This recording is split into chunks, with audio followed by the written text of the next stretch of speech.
ဖူးပွင့်ရတနာကြိုဆိုပါရှင်ခုနမေမေအားကြတော့ရွှေကိုင်းလေးနဲ့ပေါ့နော်အိုးလေးနဲ့ရွှေကိုင်းလေးနဲ့၄အောင်ချဲလေးပြပြီးပြီအခုဒီတစ်ခေါက်လဲလူကြိုက်များပြီးတော့အရန်ရောက်ရတယ်ကိုကိုင်းကိုခဲ၄အောင်ချဲလေးကိုမေမေကပြပေးမယ်ရှင်ခုနပြသွားတာလေးကကြတာသူ့ရဲ့ဒီအနောက်ဘက်ကကြတော့ရွှေကိုင်းလေးနဲ့လှုပ်ထားတာပေါ့နော်အခုမေမေပြပေးမှလေးကကြတော့ तू ကကျွန်းလေးနဲ့လှုပ်ပေးထားတာပါသူကကြဒီလိုလေးစုလေးပေါ့တချို့ကြလဲရွှေကိုင်းလေးနဲ့ကြိုက်တယ်တချို့ကလည်းကျွန်းလေးနဲ့ကြိုက်တယ်စိတ်ကြိုက်ရွေးလို့ရပါတယ်နော်သူကကြတော့အနီရဲ့အစိမ်းရဲ့ပလဲရဲ့စလင်းရွှေမြင်ရွှေလာငွေလာကြောက်လေးရဲ့လှုပ်ပေးထားတာပါသူကကိုကိုင်းကိုခက်ပါပါတယ်ခုနရွှေကိုင်းလေးကလည်းကိုကိုင်းကိုခက်နဲ့လှုပ်ပေးထားပါတော့ဒါမဲ့ဒီဇိုင်းချ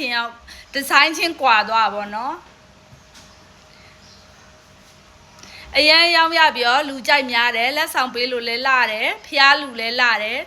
သူကတအိုးဆိုတအိုးကြစ်လေးပေါ့နော်ဒီလိုမျိုးမှဒီလိုလေးရောင်ချဲမှာအိုးအကြီးနှစ်ပေအမြင့်ကြော်လဲမင်လှုပ်ပေးထားတာရှိတယ်နော်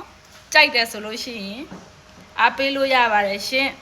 ဒါလေးကလည်းတော်တော်လာနော်ရွှေကိုင်းလေးကလည်းတစ်မျိုးလာတယ်ခဏမင်နှစ်အိုးရှင်ပြီးတော့ပြပေးဦးမယ်နော်ကျေးဇူးအများကြီးတင်ပါတယ်ရှင်